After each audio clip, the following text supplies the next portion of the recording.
Greetings from G. Krishnan. Each and every student would aspire to become a doctor, engineer, chartered accountant. Many would wish to become a pilot, but they always feel it is beyond their means. I have a guest before me who, like you, dreamt, but finally he achieved. Sebastian Joseph, who joined Loyola College through NCC. While studying the second year, he started flying and completed his PPL, which is called a private pilot license. With the help of the Tamil Nadu government at that time, he was given a special scholarship and he acquired commercial pilot license. This commercial pilot license enabled him to join the prestigious national domestic carrier Indian Airlines in 1987. So we have an expert who has flown more than 20,000 hours. I repeat, more than 20,000 hours in different aircraft, Boeing version, Airbus version. So we have an authority to speak, Mr. Joseph. Thank you, Mr. Krishnan, for the glowing tribute and accolades given to me during the introduction of this. And I would like to share whatever we have experienced in our life as an aviator to enlighten the students who are looking forward to become part of aviation and become aviators in general. For students who are in school, we'd like a word that if you are aiming to become a pilot, please do your maths and physics in your +2, and that is the first step forward to becoming a pilot. Then we also have other situations where you have to do your medicals. Your medical is conducted by IIM or CME Delhi, IIM Bangalore, or now we have private institutes like the Apollo hospitals also, which conduct the initial medical. Once we've gone through the medical, we are at least sure that since our medical status is clear, we are launching a career for ourselves. And like a lot of people think this career, even I thought this career you don't have to study, but ended up studying all my life. So we'll have to work, you have to pass your subjects, your PPL subjects, or now it is your CPL subjects, which comprises of air regulations. We have meteorology, aviation meteorology, international and domestic, or whatever happens within our Indian climatology. We have to learn navigation, how an aircraft flies from A to B, and what are the latest aids and equipment we use in the aircrafts. And as you know, aviation is advancing every day. So unless you are updated, and you will lose out in the race. And we also have a subject called radio aids, that is equipment for communication and also navigation by the aircraft with the help of ground, and now we use even satellite navigation, GPS and IRS systems to navigate. We also have English language proficiency check, which is mandated now by the ICAO. It is the International Civil Aviation Organization, which they've made it compulsory that unless the pilot knows proper English, he will not be given the commercial license. Apart from this, the practical part of it, we'll have to fly about 200 hours of flying in DGC approved flying schools, which we have in India. We had one in Chennai, now they have moved to Trichy. We have in Bangalore, we have one in Trivandrum, Hyderabad in the southern part of India. We also have other flying schools up north in MP and Nagpur, where flying training is imparted. This is apart from some other government flying schools like IGRUA, which is in Raebareli, which gives you a complete 0 to commercial flying. Then we also have private airlines which have started the cadet course for people who, for them to start flying, they were trained on the ground subjects and on flying the aircrafts to get their CPL. Apart from this, we also have schools which are abroad. We have schools in Canada, Indonesia, South Africa, Philippines, Australia, which are recognized by the DGC, where you can go do your flying, but remember, you have to pass your subjects in India to convert your license to a CPL. Now the basic CPL is like an MBBS.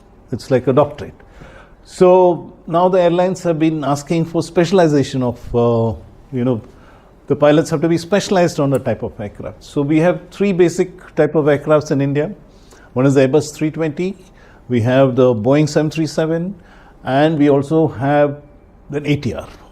These three type ratings, if it is done, you are more qualified to get a job in any airline. You will be given a preference, because otherwise the airline feels that they have to spend the money, so they want you to spend the money now for you to qualify.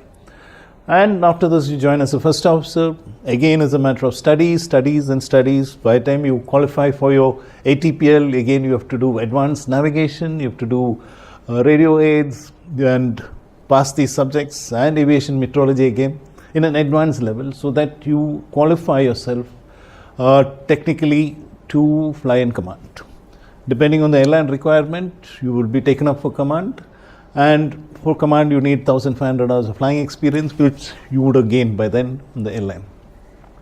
And then that is your next step to become a commander, and thereafter your requirement, the airline requirement, you become a training captain, or if you don't want to become a training captain, you remain as a commander, or become a training pilot. Now we have LTC, line training captains. Then we have TRIs, that is training instructors, and we have Ds, examiners, which is the ultimately in any airline family. So that is the basic of how to become a pilot. Though apart from this, we have to go through a class 1 medical every year. We have to undergo 2 route checks on the aircraft every year. We have to do a refresher course, which comprises of CRM, what we called Company Resource Management. Now it was earlier called Cockpit Resource Management. These courses have to be done every year. Your medical, your refresher, your training on the aircraft, your check on the aircraft, and your training on emergency situations on the simulator, and checks on the simulator again twice a year. So this is the general life of a pilot. And of course, you'll be flying all over the place. There is no fixed times, there's no fixed holidays, there's no fixed days off. So the airline makes you fly 7 days, gives you a day off. And each airline, there is a slight variation on how they go about rostering pilots. This is a general idea of how to become a pilot from zero to a commander. Captain, can I ask you a question? Yes. Somebody completes that CPL, commercial pilot license. Not everybody will be lucky to get the job immediately. What is the duration that if he gets that license, how far he can wait for? Like I mentioned earlier, commercial pilot's license is like a basic MBBS for a doctor. Okay, so you're a captain, you have a basic license. But then what the airline is looking for is whether you're qualified on their type of aircraft which they are flying. So you have to do a type endorsement, it is called, either on any of the basic aircrafts. Then it becomes easier for you to get a job. Those facilities available in India? Yes, it is available in India. Again, after completing this specified type-rated one, is there any time gap, or by the time It depends. Earlier, pre-COVID, it was looking very good. Now, because of the pandemic, we are a little slow. The whole world has gone slow. So it's not only the aviation industry which has suffered, but yes, it is slow. But aviation is one industry which will definitely pick up, because a lot of people travel, and this is the easiest and fastest mode of travel. So there's not going to be a big slump, but it is going to be a little slow. Time. So actually, after doing this, you'll be waiting to join any airline. Until then, he has to keep renewing his license? Yes, you'll have to do that. You can do that in any of the training institutes we have in India, where they do your type rating, and you can get it renewed. Because without a renewed license, there's no scope. So those retraining facilities are available with the airlines? With the airlines. With the airlines based in India? Yes. To keep continuing on his and the training license, he has to do it. Is it once in 6 months or once in a year he has to do? It is twice a year. Twice a year he has to do. And what is the approximate amount he has to spend on this? This renewal alone, if you ask me, will cost about 4 lakhs approximately. That is your refresher classes, your simulator, and your checks. Approximately 4 lakhs. For every 6 months? Every 6 months. 6 months.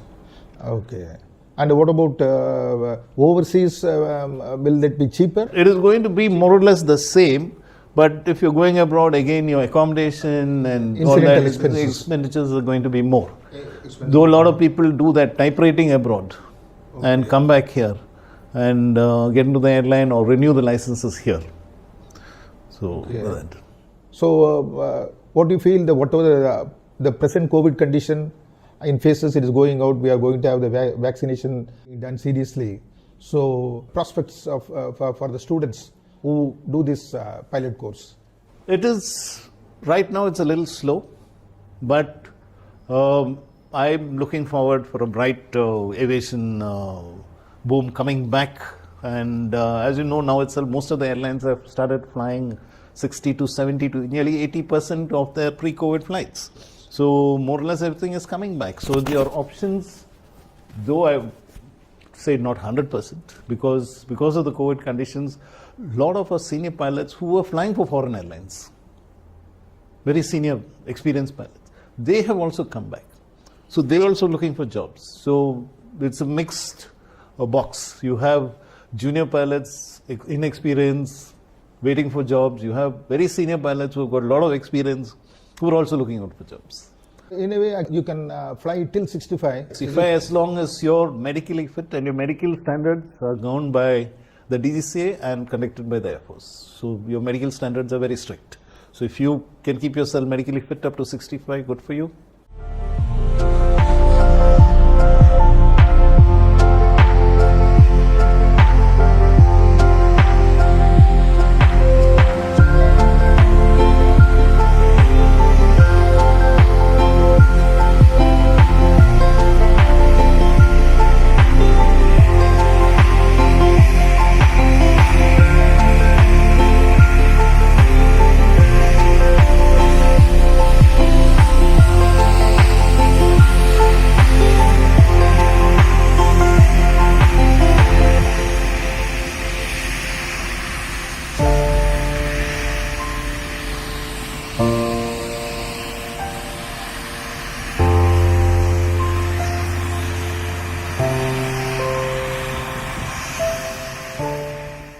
Thank you, Captain K. Sebastian Joseph, former DGM Operations, Air India Southern Region. As I said earlier, he has flown over 20,000 hours. He is an examiner pilot. Examiner pilot, it is the highest accreditation one gets in the aviation industry. Hope every viewer got the inside information from a student to become a pilot and a commander. And we have a shining example in Captain Sebastian Joseph. We have another interesting session. He will give the full description, details regarding how flying is made safe in India and across. Thank you.